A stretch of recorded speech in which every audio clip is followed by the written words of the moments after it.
नमस्कार, बहुत बहुत स्वागत है आप सभी का। आप देख रहे हैं काल चक्र भविष्यवाणी 2025, क्योंकि साल का अंतिम दिन 31 दिसंबर का आज बेहद खास दिन हम सभी के समक्ष है और इसलिए आज के दिन को और ज्यादा आप जाते जाते इस साल में क्या खास करें ये बताने के लिए मौजूद हैं प्रश्न कुंडली विशेषज्ञ पंडित सुरेश पांडे जी। पंडित जी, बहुत बहुत स्वागत है आपका। धन्यवाद।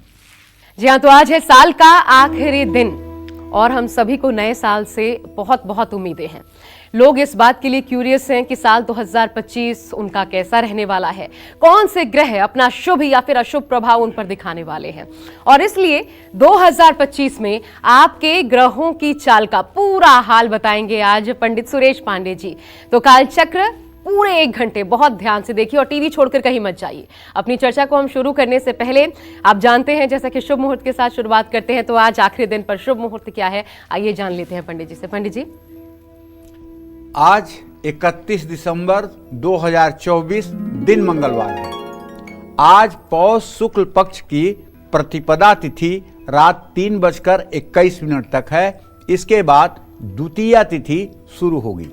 पूर्वाषाढ़ नक्षत्र रात 12:03 तक, इसके बाद उत्तराषाढ़ नक्षत्र शुरू होगा। ध्रुव योग रात 6:59 तक, इसके बाद व्याघात योग शुरू होगा। आज साल का आखिरी दिन है।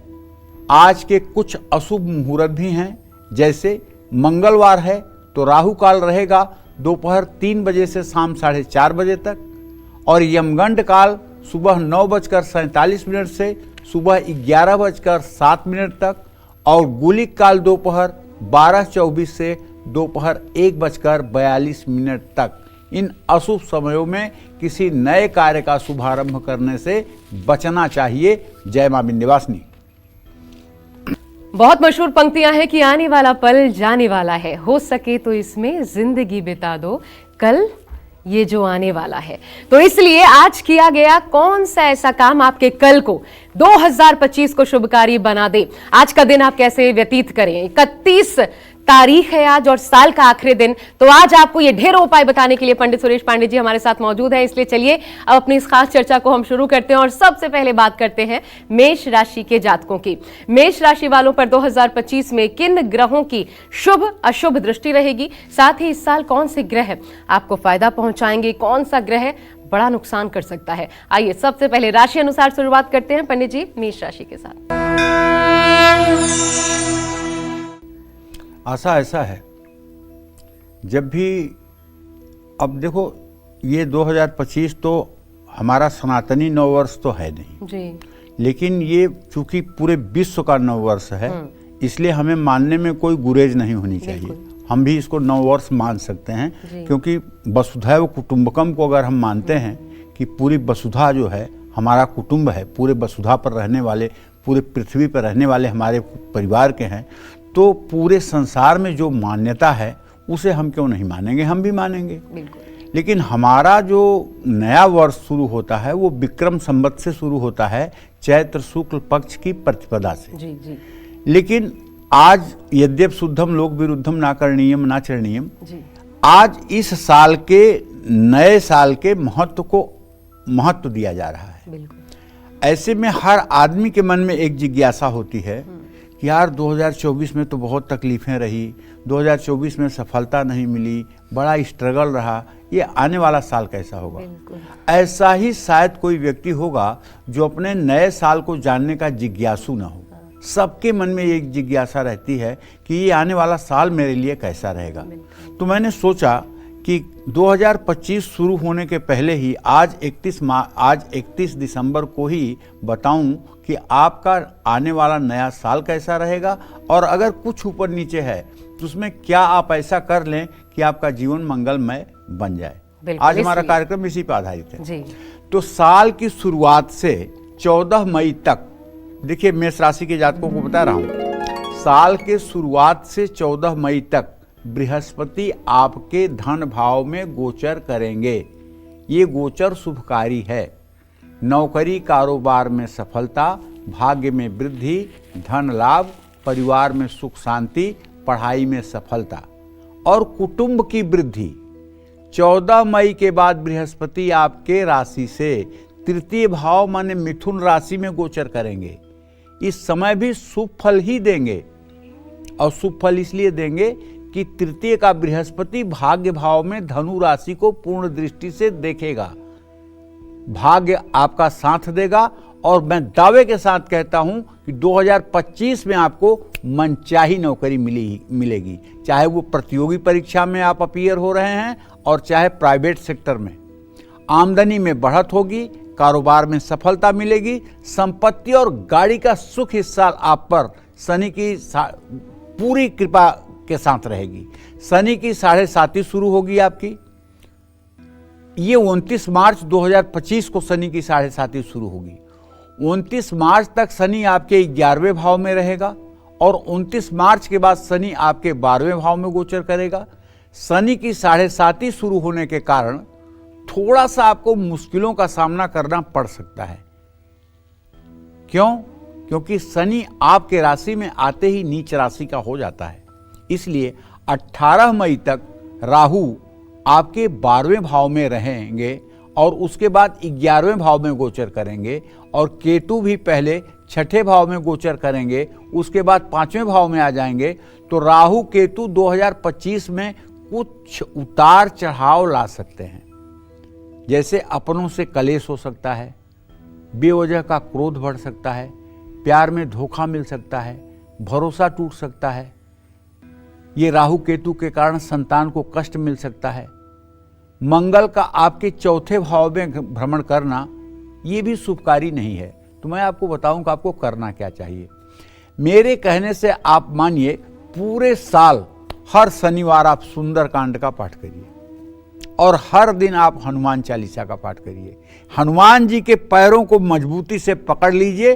पूरा साल आपका मंगलमय होगा, दावे के साथ कह रहा हूं, पूरा साल मंगलमय होगा। दुनिया की कोई ताकत आपको दुखी और परेशान नहीं कर सकती। विपत्ति चाहे जितनी बड़ी आएगी, वो संपत्ति लेकर आएगी, कभी दुखदाई नहीं होगी। बस हनुमान जी को आप मजबूती से पकड़ लीजिए, क्योंकि आपका राशि स्वामी मंगल है, और मंगल के अधिष्ठात्र देवता हनुमान जी हैं। इसलिए आप हनुमान जी को मजबूती से पकड़ लीजिए, और हर शनिवार की शाम सुंदरकांड का पाठ रामचरितमानस में जो है उसको करिए, और हर रोज हनुमान चालीसा का पाठ करिए। आपकी जय जयकार हो जाएगी। जय मां विंध्यवासिनी। पंडित जी, नए साल पर तो हम सभी एक बहुत खूबसूरत शुरुआत चाहते हैं। सुबह की शुरुआत होती है, पूजा पाठ होता है, मंदिर जाते हैं, आशीर्वाद लेते हैं बड़ों का, ईश्वर का, सबका। लेकिन आज क्योंकि 31 दिसंबर, मैं आपसे ये जानना चाहती हूँ, साल का समापन किस तरीके से किया जाना चाहिए। और ये इसलिए जानना चाहती हूँ क्योंकि अब ये कल्चर है, युवा खासकर, वो जो 12 बजे का वक्त होता है वो एक दूसरे को विश करने में, पार्टीज में, इसमें गुजार देते हैं। आप क्या सजेस्ट करेंगे आज के दिन कैसे? देखो, मैं तो ये कहूँगा कि आज पूरे उत्सव के साथ इस वर्ष को विदा करना चाहिए, पूरे उत्साह के साथ इस वर्ष को विदा करना चाहिए। जो भी आपसे बन सकता है वो मांगलिक कार्य करना चाहिए, धर्म कर्म करना चाहिए, पूजा पाठ करना चाहिए, जरूरतमंदों की मदद करना चाहिए। सबसे बड़ी बात आप समझ लो, ऐसा हमारे सनातन धर्म की सबसे बड़ी बात है कि जो जड़ चेतन अस्थावर जंगम जीव जंतु में भी भगवान का वास मानता है, और ये मानता है कि सब में प्रभु हैं, और इस दृष्टि से लोगों के साथ व्यवहार करता है, उसी व्यक्ति का जीवन सफल है, और उसी व्यक्ति का जीवन जीना सफल है। बिल्कुल। तो हम चाहेंगे मानवता के लिए आप नई मिसाल खड़ी करें साल के आखिरी दिन, और दूसरों के लिए आप उपयोगी बन जाएं, दूसरों के लिए आप उपयोगी बन जाएं। अगर आज आप उपयोगी रहेंगे तो कल आपका अपने आप ठीक हो जाएगा। अब बढ़ते हैं आगे, और अब बात वृषभ राशि के जातकों की कर लेते हैं। वृषभ राशि वालों को साल 2025 में किन ग्रहों से शुभ फल मिलेगा?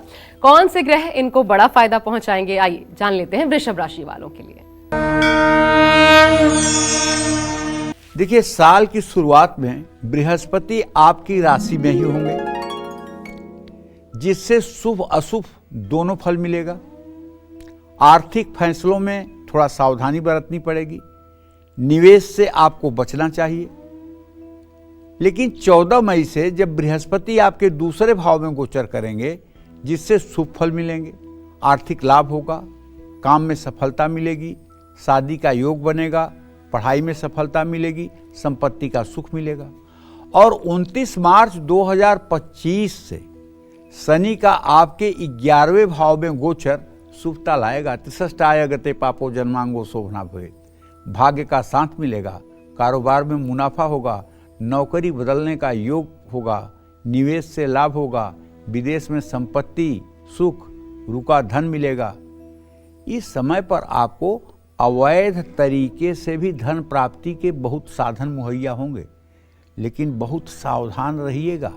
अगर इस अवैध साधन को आपने अपनाया तो फिर आगे यही शनि आपका हिसाब कर देंगे, क्योंकि आपको बहुत ऐसे अवसर मिलेंगे कि आप अवैध तरीके से ढेर सारे धन संपत्ति को प्राप्त कर सकें। तो मेरा अगर सुझाव मानिएगा तो ऐसे अवसरों को लात मार दीजिएगा और मेहनत, परिश्रम और ईमानदारी के ही धन को प्राप्त कीजिएगा, जिससे भविष्य अच्छा रहे। संतान को थोड़ा सा शारीरिक कष्ट हो सकता है। मई 2025 से समय संघर्षपूर्ण हो सकता है। आर्थिक नुकसान, गलत डिसीजन, परिवार में कलेश, लापरवाही से नुकसान भी हो सकता है। 18 मई 2025 में जब राहु का आपके 10वें भाव में गोचर होगा तो ये शुभकारी रहेगा, और केतु का 5वें भाव में गोचर अशुभ होगा। कर्ज, खर्चे, परिवार की तरफ से परेशानी, धोखा मिल सकता है। 2025 में मंगल का गोचर आपके लिए शुभ नहीं होगा। मैं आपसे एक चीज कहना चाहता हूं, बहुत बड़ी पूजा उपासना अगर आप नहीं कर सकते हैं तो सिर्फ और सिर्फ आप दुर्गा सप्तशती में जो कवच का पाठ है, उस कवच का पाठ अगर आप पुरुष हैं तो उस कवच का पाठ आपको नित्य सुबह शाम करना चाहिए। अगर शाम को नहीं कर सकते तो कम से कम सुबह इसका पाठ करके ही आपको घर से निकलना चाहिए। पूरा साल आपका मंगलमय रहेगा। और अगर आप महिला हैं और कामकाजी महिला नहीं हैं, घर में रहती हैं, तो आपको अपने पारिवारिक उन्नति उत्थान के लिए श्री सूक्तम और कनकधारा स्तोत्र का प्रातः सायं पाठ करना चाहिए। जय मां विंध्यवासिनी। तो सिर्फ आने वाला साल आपके लिए कैसा रहेगा यही नहीं, बल्कि उपाय भी पंडित जी आपको बताने वाले हैं आपकी राशि अनुसार। और इसलिए अब बात मिथुन राशि की भी जातकों की कर लेते हैं। साल 2025 मिथुन राशि वालों के लिए कौन सा ग्रह बड़ी परेशानियां लेकर आ रहा है, कौन सा ग्रह आपको फायदा पहुंचा सकता है, और अगर परेशानियां हैं तो उनसे डील करने का उपाय क्या है, आइए ये जानते हैं। देखिए, साल की शुरुआत में मिथुन राशि के जातकों को बताना चाहूंगा कि साल की शुरुआत में शनि का 9वें भाव में गोचर आपके लिए शुभकारी है। बड़े बदलाव, सुखी वैवाहिक जीवन, सुख सुविधाएं बढ़ेंगी, कारोबार में तरक्की होगी, संतान का सुख मिलेगा, आर्थिक तरक्की होगी, लेकिन विरोधी बढ़ेंगे। 29 मार्च को शनि का गोचर जब बदलेगा तो मिथुन राशि वालों के 10वें भाव में शनि गोचर करेगा। तो नौकरी पेशा के लिए तो शुभकारी है भाई। स्थान हानि करो जीवो, स्थान वृद्धि करो शनि। बड़ा पद मिल सकता है, प्रमोशन हो सकता है। साल की शुरुआत में गुरु आपकी राशि से 12वें भाव में गोचर करेंगे, जो बहुत शुभ नहीं होगा, लेकिन शुभ कार्यों पर खर्चा होगा। लेकिन 14 मई 2025 से बृहस्पति आपके जब लग्न में गोचर करेंगे और शुभ परिणाम देंगे तो शादी का भी योग बनेगा, पढ़ाई में भी सफलता मिलेगी, सेहत का भी साथ मिलेगा और नए कार्य की शुरुआत भी होगी। 29 मई 2025 को राहु मिथुन राशि के 9वें भाव में गोचर करेगा। राहु के गोचर में उच्च शिक्षा में सफलता, विदेश यात्रा, लेकिन पिता और अपनी सेहत को आपको संभालना होगा। 29 मई 2025 को केतु आपके 3रे भाव में गोचर करेंगे। केतु आपके 3रे भाव में गोचर करेंगे। इससे क्या होगा? साहस बढ़ेगा, सफलता मिलेगी, सेहत का साथ भी होगा। 2025 में मंगल का अप डाउन आपके लिए शुभ साबित नहीं होगा। इसलिए मैं कहना चाहूँगा, अगर आपकी मिथुन राशि है और आप पुरुष हैं और सक्षम हैं तो आपको नित्य राम रक्षा स्तोत्र का पाठ करना चाहिए। और अगर आप महिला हैं तो आपको भगवान कृष्ण का, भगवान राम का कुछ न कुछ पूजा उपासना का क्रम बना लेना चाहिए। अगर आप भगवान राम या कृष्ण से जुड़ जाएं तो आपका निश्चित रूप से ये जीवन और अगला जीवन भी सुखमय हो जाएगा। जय मां विंध्यवासिनी। और अगर आप हैं कर्क राशि के जातक तो साल 2025 में कर्क राशि वालों को कौन सा ग्रह कष्ट देगा, कौन सा ग्रह सामान्य फल देगा, कौन सा ग्रह आपका भाग्योदय कराएगा और ग्रहों के अनुसार ही कौन से उपाय आपके काम बनाएंगे, चलिए अब आपके लिए ये जानते हैं। देखिए, अब हम कर्क राशि के जातकों की बात कर रहे हैं। साल 2025 की शुरुआत से लेकर मई 2025 तक बृहस्पति कर्क राशि वालों के एकादश भाव में गोचर करेंगे, जो शुभ परिणाम मिलेगा। वैवाहिक जीवन सुखी रहेगा, आमदनी में बढ़त होगी, पढ़ाई में सफलता मिलेगी, कारोबार में मुनाफा होगा, सेहत अच्छी रहेगी।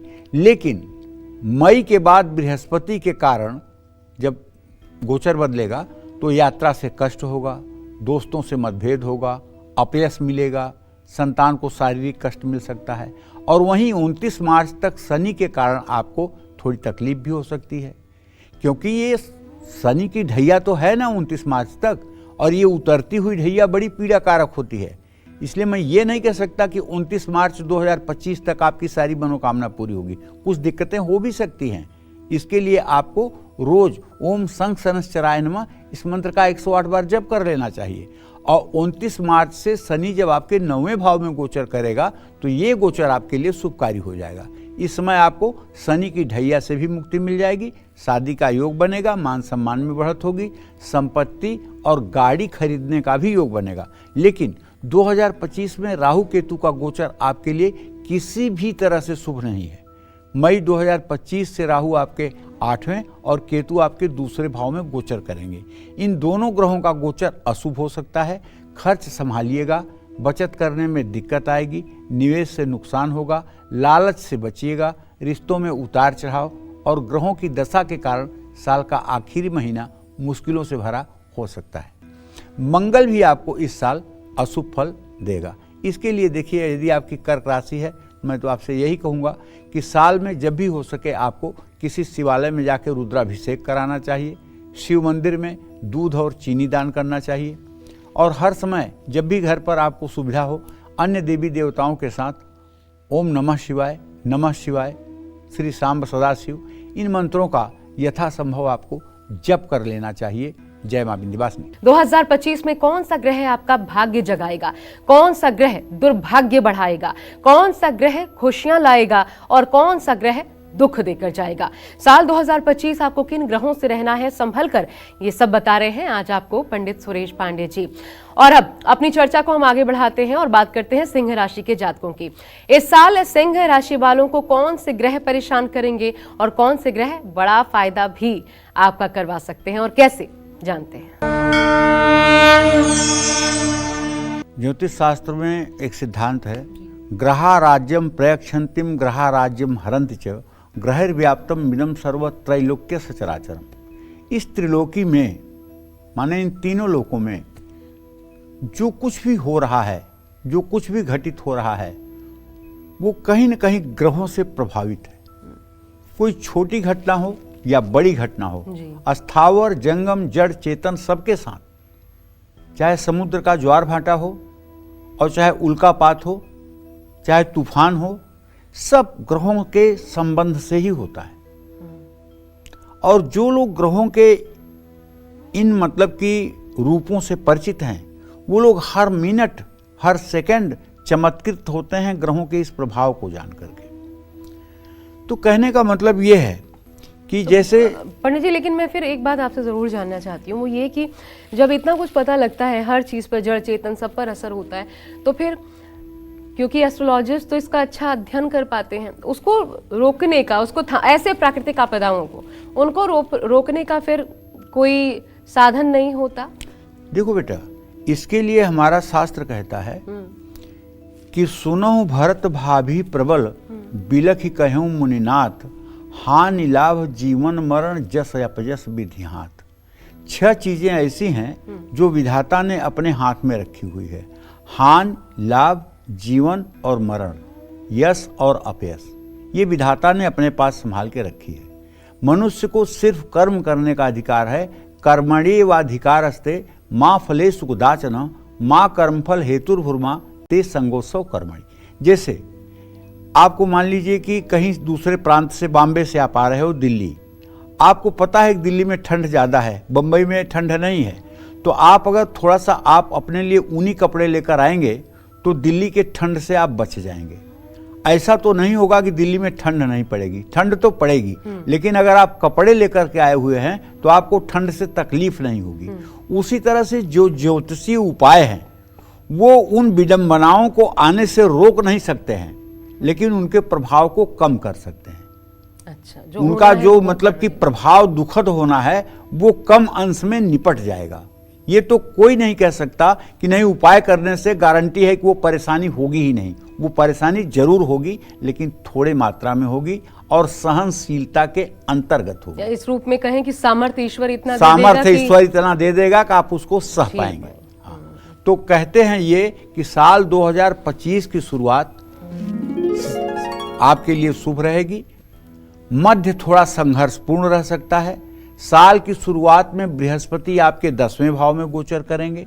कारोबार और नौकरी में लाभ, नई नौकरी का योग, प्रतियोगी परीक्षा में सफलता। 14 मई 2025 से बृहस्पति आपके 11वें भाव में गोचर करेंगे। ये भी सर्वतोभद्र भाव है, शुभ समय होगा। आमदनी और बचत बढ़ेगी, शादी का योग बनेगा, निवेश से लाभ होगा। लेकिन मार्च 2025 से शनि सिंह राशि वालों के 8वें भाव में गोचर करेंगे। आप शनि की ढैया में फंस जाएंगे। इसलिए वैवाहिक जीवन में कलेश हो सकता है, पत्नी की सेहत खराब हो सकती है, कारोबार में रुकावट आ सकती है, पैसे का नुकसान हो सकता है, लापरवाही से नुकसान हो सकता है। और 17 अक्टूबर 2025 से 5 दिसंबर 2025 तक गुरु सिंह राशि वालों को 12वें भाव में गोचर करेंगे, जो मिला जुला रहेगा। निवेश में सावधान रहना होगा। 2025 में केतु आपके पहले भाव में, राहु 7वें भाव में गोचर करेंगे। राहु आपके लिए अशुभ होगा। केतु से धन लाभ, संतान सुख मिलेगा, लेकिन रिश्तों और सेहत को लेकर कष्ट हो सकता है। तो साल की शुरुआत और साल के अंत में ही मंगल आपको शुभ फल देगा। बाकी समय में मंगल अनिष्टकारी साबित हो सकता है। आपको बस एक उपाय करना है, श्रद्धा के साथ प्रतिज्ञा करिए कि हर दिन सूर्योदय के समय उठूंगा और एकदम आलस्य का त्याग करके सूर्योदय के समय उठ करके अपनी नित्य क्रिया को करके सूर्य को अर्घ दीजिए। और उसके बाद अपने पूजा स्थान में बैठकर, न पूजा स्थान में बैठिए, कहीं बैठ जाइए, कम से कम 108 बार गायत्री मंत्र बोलिए और अपना खान पान शुद्ध रखिए। किसी प्रकार का तामसी भोजन का सेवन बंद करिए। निश्चित रूप से पूरा साल आपके लिए मंगलमय हो जाएगा। जय मां विंध्यवासिनी। अच्छा पंडित जी, अभी जैसा आपने बताया वही ग्रह मंगल शुभकारी भी साबित हो रहा है, वही ग्रह सिंह राशि वालों के लिए अनिष्टकारी भी साबित हो रहा है। वो स्थान का असर होता है ना बेटा, स्थान का असर होता है। कितने भाव में है? हाँ, स्थान का बहुत महत्व होता है। जैसे वही मतलब कि लोग जब सरकार में होते हैं, ठीक है, तो मतलब कि सुरक्षा का इंतजाम करते हैं। वही लोग जब विपक्ष में होते हैं तो सुरक्षा ढांचे को तोड़ने का प्रयास करते हैं। हाँ, आंदोलन करके, हड़ताल करके सुरक्षा व्यवस्था को तोड़ने का प्रयास करते हैं। तो इसी तरह से ग्रह भी हैं। जब ये शुभ स्थिति में होते हैं तो शुभ परिणाम देने लगते हैं, अशुभ स्थिति में होते हैं तो अशुभ परिणाम देने लगते हैं। एक ही ग्रह शुभ और अशुभ दोनों परिणाम दे सकता है, बस ट्रांजिट की बात है, गोचर की बात है। एक और चीज बता दीजिए पंडित जी, आपने बहुत बार बताए हैं कि अगर आप सुबह उठ करके सूर्य को जल अर्पित करते हैं तो वो कैसे आपके मानसिक, सबसे पहले तो आपके मानसिक स्तर पर उसका सुधार, डिप्रेशन, तमाम चीज़ों में क्या मैं आपसे पूछूं पॉइंट वाइज अगर आप बता पाएं, सूर्य को जल डालना कितना हितकारी है, लाभकारी है, किसी के भी जीवन में क्या क्या बदलाव लाता है?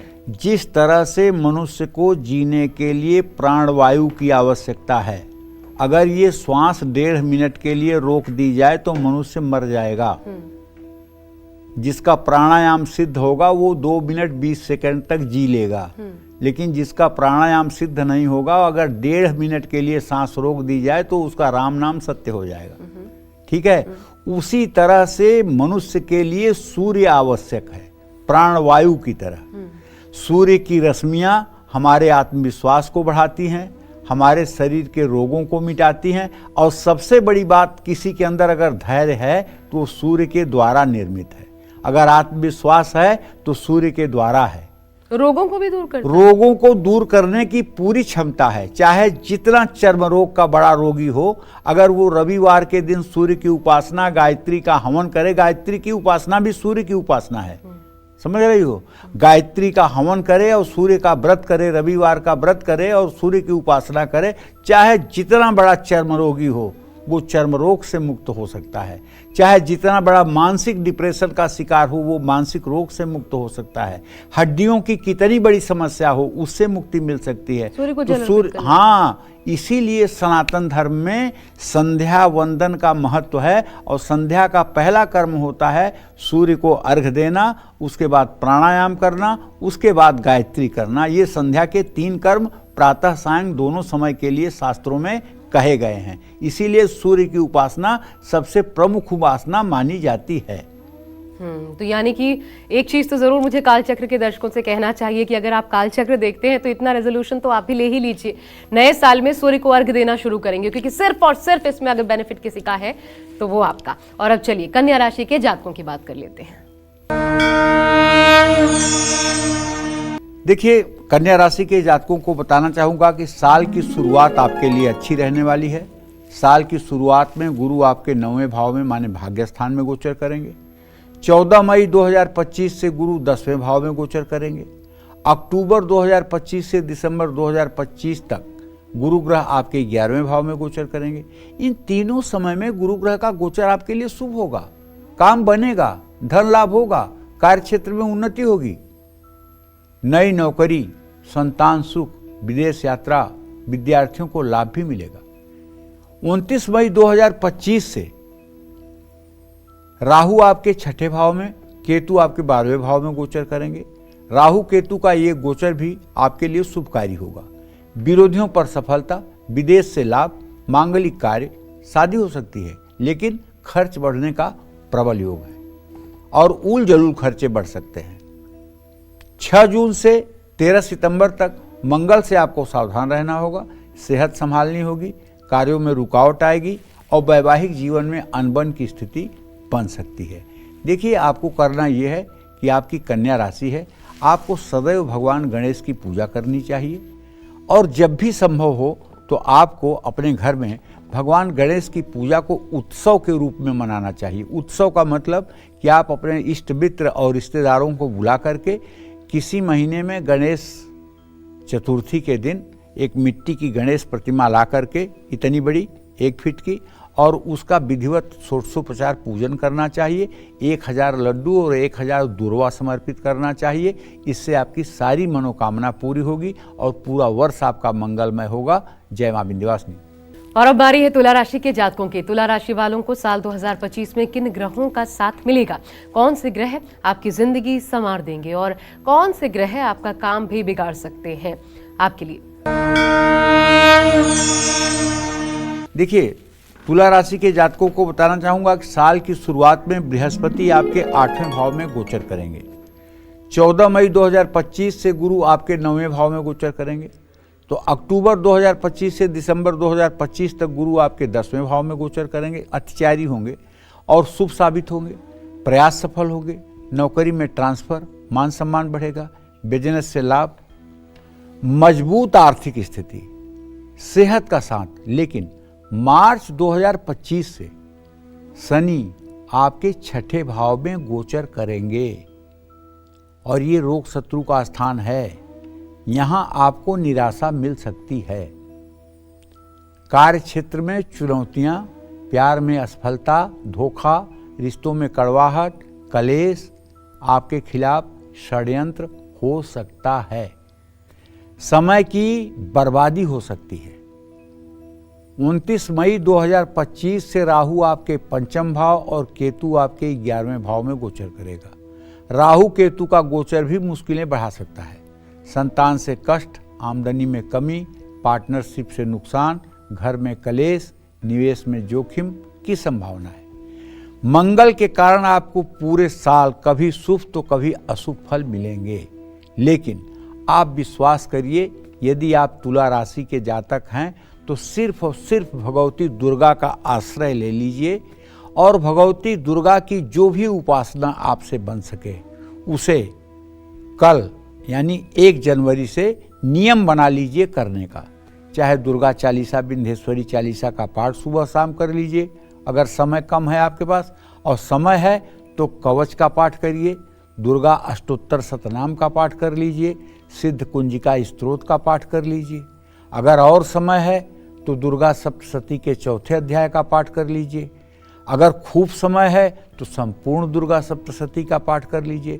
भगवती की आराधना से आपके सारे दुर्योग समाप्त होंगे और सौभाग्य का उदय होगा। जय मां विंध्यवासिनी। अब चलिए वृश्चिक राशि के भी जातकों की बात कर लेते हैं। अगर आपकी राशि है वृश्चिक, तो जिंदगी में कौन सा ग्रह शुभ दृष्टि डालने वाला है, कौन सा ग्रह आपके लिए नई मुसीबतें खड़ी कर सकता है, तमाम जानकारियां उपायों के साथ जान लीजिए। देखिए, वृश्चिक राशि के जातकों को कहना चाहूंगा कि साल की शुरुआत में बृहस्पति आपके राशि से 7वें भाव में गोचर करेंगे। 14 मई 2025 से गुरु आपके 8वें भाव में गोचर करेंगे। जब मई 2025 से गुरु आपकी राशि से 8वें भाव में गोचर करेंगे तो सावधान रहना होगा। परिवार में अशांति, पैसे का नुकसान, संतान सुख में बाधा। मार्च 2025 से पहले शनि वृश्चिक राशि वालों के 4थे भाव में गोचर करेंगे। शनि मार्च 2025 तक आपको अशुभ फल देंगे।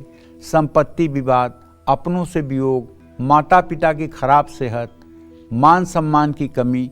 इसके बाद पूरे साल 5वें भाव में रहेंगे जहां आपको मिले जुले परिणाम प्राप्त होंगे। लेकिन एक खुशखबरी आपको देना है, वो ये कि 29 मार्च 2025 को आप शनि की ढैया से बाहर निकल जाएंगे। काफ़ी राहत आपको महसूस होगी। संपत्ति और गाड़ी का सुख भी मिलेगा, मानसिक शांति भी मिलेगी, पढ़ाई में भी सफलता मिलेगी।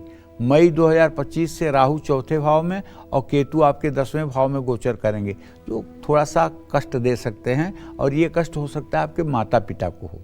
तो कार्य क्षेत्र में मनमुटाव, घर में कलेश, खर्चे भी बढ़ सकते हैं। मंगल से आपको संभल कर रहना होगा। शुभ ग्रहों ने जो भी दिया है मंगल उसका नाश कर सकता है। इसलिए ओम अंग अंगारकाय नमः इस मंत्र का आपको 10 माला जप साल के शुरुआत में 50 दिनों तक करना चाहिए। और 50 दिनों तक हो सके तो आपको बैल को या गाय के बछड़े को गुड़ और रोटी खिलानी चाहिए। जय मां विंध्यवासिनी। तो नया साल हम सभी के लिए कैसा रहने वाला है हम सब जानना चाहते हैं, लेकिन अगर हितकारी नहीं है तो फिर धैर्य नहीं खोना है। और अगर आपको इसमें फायदा ही फायदा नजर आ रहा है, शुभ मंगलकारी साबित होने वाला है, तो भी अति उत्साहित नहीं होना है। वो बैलेंस लाइफ का कैसे बना के रखना है, आपकी समस्याओं का उपाय आपको किस प्रकार मिल सकता है, ये सब बता रहे हैं आज कालचक्र में पंडित सुरेश पांडे जी। और चलिए अब आगे बढ़ते हैं, बात करते हैं धनु राशि के जातकों की। अगर आप भी धनु राशि के जातक हैं तो कैसे बनेंगे 2025 में आपके सभी काम और कहां आपको रहना है सावधान, देखिए। धनु राशि के जातकों को बताना चाहूंगा कि साल 2025 की शुरुआत में गुरु धनु राशि के जातकों के 6ठे भाव में गोचर कर रहे हैं। 14 मई से गुरु धनु राशि वालों के 7वें भाव में ट्रांजिट करेंगे, माने मिथुन राशि में चले जाएंगे। मई 2025 तक आपका समय थोड़ा सा कमजोर रह सकता है। करियर में रुकावट, विरोधी सक्रिय षड्यंत्र, कारोबार में नुकसान, शादी में कलेश।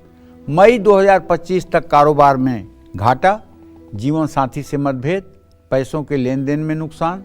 मार्च 2025 को शनि 29 मार्च 2025 को शनि जब धनु राशि वालों के 4थे भाव में गोचर करेंगे तो इस समय परिवार से दूरी, संपत्ति कष्ट, अपनों से मतभेद हो सकता है। लेकिन एक जो बहुत अच्छा बन रहा है योग, वो ये कि विदेश यात्रा का योग बन सकता है।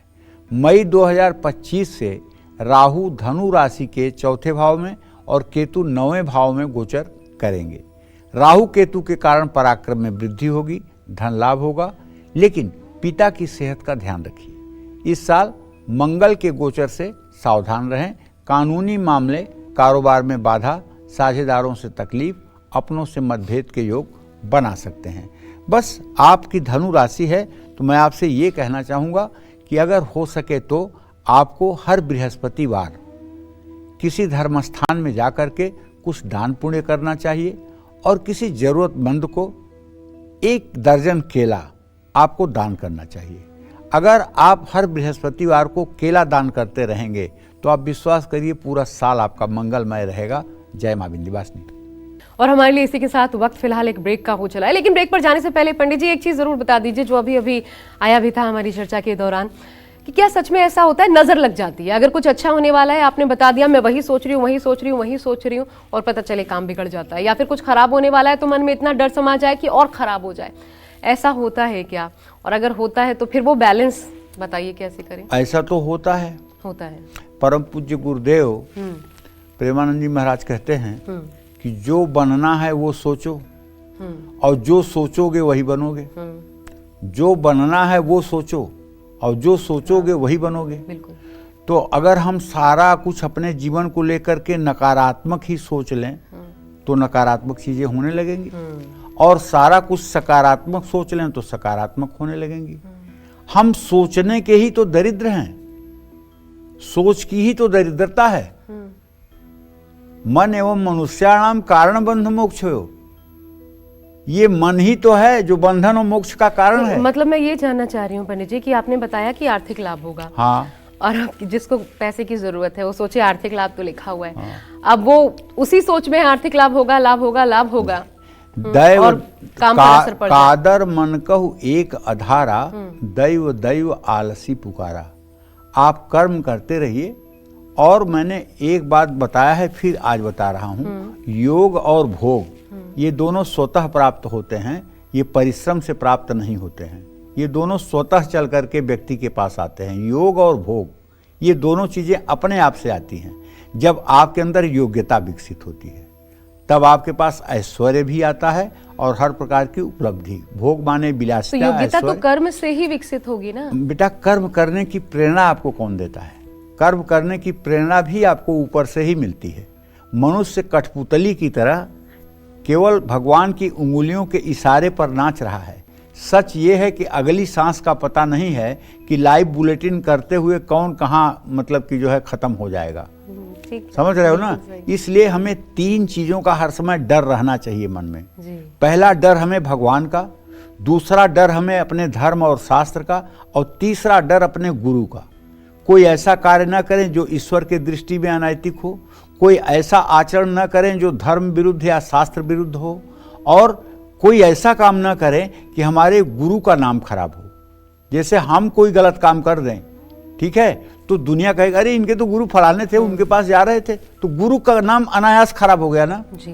तो गुरु के भी सम्मान का भय मन में होना चाहिए। वो दायरा खुद निश्चित करना। और चलिए बिना वक्त गवाएं बात करते हैं मकर राशि वालों की। मकर राशि के जातकों को साल 2025 में किन ग्रहों से शुभ फल प्राप्त होगा? कौन से ग्रह आपको बड़ा फायदा पहुंचाएंगे या कौन से ग्रह नुकसान पहुंचा सकते हैं? जान लीजिए विस्तार से। मकर राशि के जातकों को बताना चाहूंगा कि साल की शुरुआत में गुरु मकर राशि के 5वें भाव में गोचर करेगा। 14 मई 2025 से गुरु आपके 6ठे भाव में गोचर करेगा। अक्टूबर 2025 से दिसंबर 2025 तक गुरु आपके 7वें भाव में रहेंगे। 5 दिसंबर से गुरु फिर से 6ठे भाव में गोचर करेंगे। गुरु का 5वें भाव में गोचर आपके लिए शुभ होगा। आमदनी बढ़ेगी, वैवाहिक जीवन सुखी होगा, संतान सुख मिलेगा, शादी का योग बनेगा, विदेश यात्रा का योग बनेगा, स्थान परिवर्तन का योग बनेगा, छात्रों को सफलता मिलेगी, रुके काम बनेंगे, भाग्य का साथ मिलेगा। जब गुरु आपके 6ठे भाव में आएंगे तो मिले जुले परिणाम मिलेंगे। नौकरी में कष्ट, काम रुकेंगे, कलेश, आर्थिक नुकसान। साल 2025 की शुरुआत में आपके 2 भाव में शनिदेव रहेंगे जो शुभ साबित होंगे। लेकिन एक बात कहना चाहता हूँ, आप लोग पूरा 2024 संघर्षों में ही बिताए हैं, क्योंकि ये शनि की 7.5 जो उतरती हुई है इसने आपको दिन में ही तारे दिखा दिए। अब आप चिंता मत करिए, 29 मार्च 2025 से आपके ऊपर से ये संकट खत्म होने वाला है, ये मेरी गारंटी है। आपकी कुंडली में कुछ भी लिखा हो, लेकिन मैं कह रहा हूं कि 29 मार्च 2025 से आपका जीवन बदलेगा और सकारात्मक परिवर्तन होगा। परिवार में सुख शांति, आर्थिक लाभ और सेहत में सुधार भी होगा। सरकार से भी लाभ मिलेगा। मार्च 2025 से शनि जब मकर राशि वालों के तीसरे भाव में गोचर करेंगे, माने आपके राशि से 7.5 खत्म, उस समय शनि की 7.5 खत्म हो जाएगी। मेहनत का फल मिलेगा, भाग्य साथ देगा। मई 2025 से राहु आपके दूसरे भाव में, केतु 8वें भाव में रहेंगे, जो शुभ नहीं होगा। घर में कलेश, दुर्घटना या चोट की संभावना रहेगी। आपको इस समय अपने वाणी पर संयम रखना चाहिए। आर्थिक नुकसान, मंगल का गोचर आपके लिए मिला जुला साबित होगा। आपको चाहिए कि अगर आपकी मकर राशि है तो आप किसी जरूरतमंद व्यक्ति को शनिवार को कुछ खाने की वस्तु सम्मानपूर्वक जरूर दें। इससे आपका भाग्योदय होगा। जय मां विंध्यवासिनी। और कुंभ राशि वालों के लिए क्या 2025 मंगल ही मंगल लेकर आ रहा है? आपके कैसे बनेंगे बिगड़े हुए काम? आपके लिए कौन से हैं शुभ उपाय? सब कुछ जानिए पंडित जी से।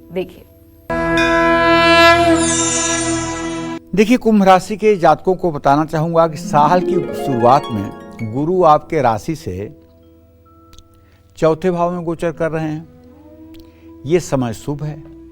सफलता, आमदनी में वृद्धि, फैसला लेने में आसानी, सुखी वैवाहिक जीवन, परिवार में कोई नया सदस्य आएगा, अच्छी सेहत रहेगी। 14 मई 2025 से गुरु आपके 5वें भाव में चले जाएंगे। 17 अक्टूबर में गुरु 6ठे भाव में रहेंगे थोड़े दिनों के लिए। साल 2025 की शुरुआत में शनि आपके पहले भाव में गोचर करेंगे, जो शुभ फल देंगे। विदेश से लाभ, करियर में तरक्की और आमदनी में बढ़त। मार्च 2025 में शनि आपके दूसरे भाव में गोचर कर जाएंगे, माने मीन राशि में। ये गोचर भी आपके लिए शुभकारी होगा। इस समय आप पर शनि की 7.5 का अंतिम चरण शुरू होगा। मई में राहु आपके पहले भाव और केतु आपके 7वें भाव में गोचर करेगा, जो अशुभ हो सकता है। वाणी में कड़वाहट आ सकती है। अक्टूबर से 5 दिसंबर 2025 तक संभल कर रहें। निवेश से बचें। पार्टनर से विवाद होने की संभावना। साल की शुरुआत में मंगल शुभ फल देगा, लेकिन बाद के महीनों में आपको मंगल से सावधान रहना होगा। देखिए, मैं आपको कहता हूं कि अगर आपकी कुंभ राशि है तो आपको भगवान हनुमान की उपासना करनी चाहिए और ओम हंग हनुमतये नमः इस मंत्र का जितना हो सके आपको जप करना चाहिए। और हर मंगलवार के दिन आपको हनुमान मंदिर जा कर के दर्शन पूजन करना चाहिए। अगर कोई विशेष लक्ष्य है इस साल आपका, तो 250 ग्राम पीला सिंदूर और 250 ग्राम चमेली का तेल श्रद्धापूर्वक ले जा करके किसी हनुमान मंदिर के पुजारी को देना चाहिए और उन्हें चोला चढ़वाने के लिए आग्रह करना चाहिए। ऐसा करने से आपकी कोई अगर विशिष्ट मनोकामना है तो हनुमान जी की कृपा से पूरी होगी। जय मां विंध्यवासिनी। साल 2025 में मीन राशि वालों की जिंदगी में कौन सा ग्रह शुभ दृष्टि डालेगा और कौन सा ग्रह इनके लिए नई मुसीबतें खड़ी करेगा? आइए अब ये जान लेते हैं मीन राशि वालों के लिए। देखिए, मीन राशि के जातकों को बताना चाहूंगा कि साल की शुरुआत में आपका राशि स्वामी बृहस्पति आपके तृतीय भाव में गोचर कर रहे हैं। 14 मई 2025 से चौथे भाव में, अक्टूबर से दिसंबर तक गुरु मीन राशि वालों के 5वें भाव में गोचर करेंगे। 5 दिसंबर में गुरु फिर आपके चौथे भाव में वापस आ जाएंगे। तो गुरु का गोचर आपके लिए शुभ होगा। सैलरी बढ़ेगी, वाद विवाद में सफलता मिलेगी, सेहत का साथ होगा, जीवन में खुशियां आएंगी, संतान सुख, आर्थिक लाभ, परीक्षा में सफलता प्राप्त होगी। साल की शुरुआत में शनिदेव आपके 12वें भाव में गोचर करेंगे, जो बहुत शुभ होगा। विदेश से लाभ, कारोबार में सफलता। मार्च 2025 में शनि आपके पहले भाव में गोचर करेंगे, ये शुभ नहीं होगा। इस समय आप पर शनि की 7.5 का मध्य चरण शुरू होगा। सेहत संभालिएगा, मन अशांत रहेगा, कलेश हो सकता है, संभल कर कहीं निवेश करिएगा। किसी के बहकावे में या लालच में आकर कहीं निवेश मत करिएगा। मई 2025 से राहु मीन राशि वालों के 12वें भाव में और केतु 6ठे भाव में गोचर करेंगे। राहु केतु के गोचर से भी सावधान रहिएगा। खर्च बढ़ेगा, परिवार में कलेश होगा और आप बड़े विवाद में भी फंस सकते हैं। मंगल से आपको विशेष सावधान रहना चाहिए। जय मां विंध्यवासिनी।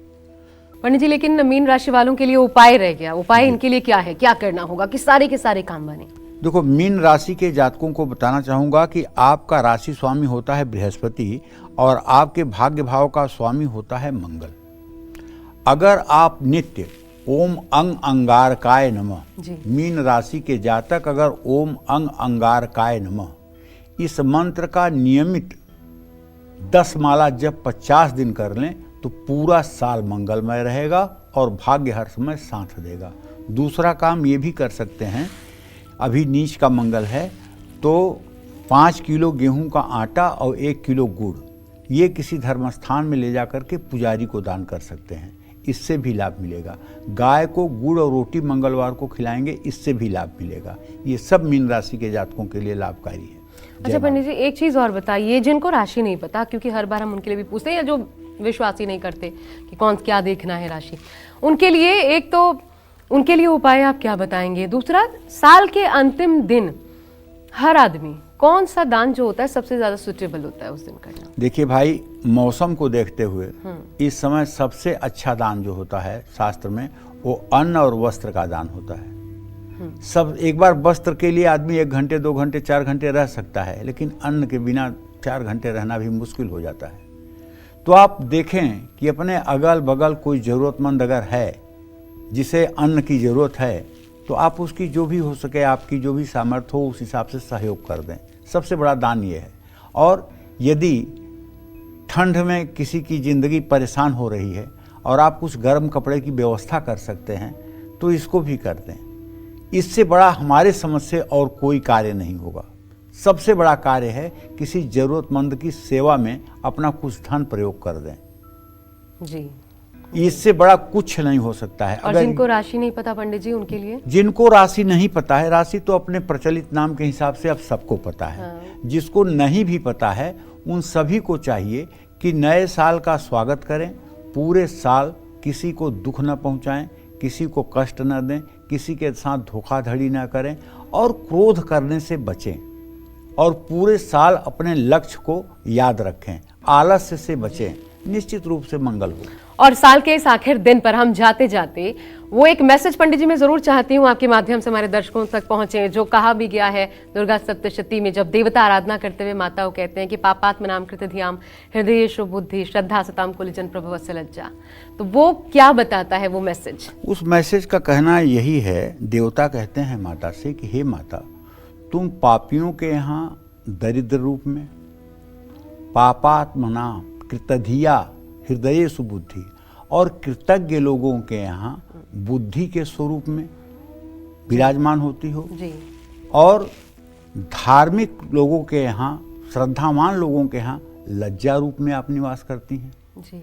तो इस तरह से हे माता, आप सर्वत्र सदा अपने भक्तों के कल्याण में ही तत्पर रहती हैं और अपने धर्म के मार्ग पर अपने धर्म का अनुसरण करने वाले लोगों का सदैव कल्याण करती हैं। इसलिए हम अपने दर्शकों से भी चाहेंगे कि अपने धर्म पथ का अनुगमन करते हुए साल 2025 का स्वागत करते हुए नए जोश के साथ नए साल की शुरुआत करें।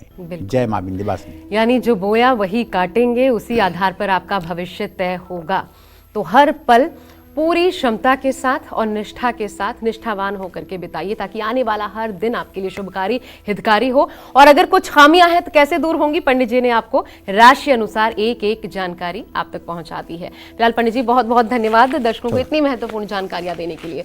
उम्मीद करते हैं आज का विषय आपको पसंद आया होगा। लेकिन कल नया साल है, नया अवसर है, तो एक एक महत्वपूर्ण जानकारी, चाहे राष्ट्र से जुड़ी, चाहे आपसे जुड़ी, आपके काम बनाने वाली हर एक खास जानकारी हम आपके लिए लेकर उपस्थित होंगे। जरूर देखिएगा कालचक्र का विशेष अंक, साल के विशेष दिन, सबसे नए दिन पर। फिलहाल के लिए बस इतना ही। कालचक्र की पूरी टीम को आज्ञा दीजिए। देश दुनिया की तमाम खबरें के लिए देखते रहिए News 24। नमस्कार।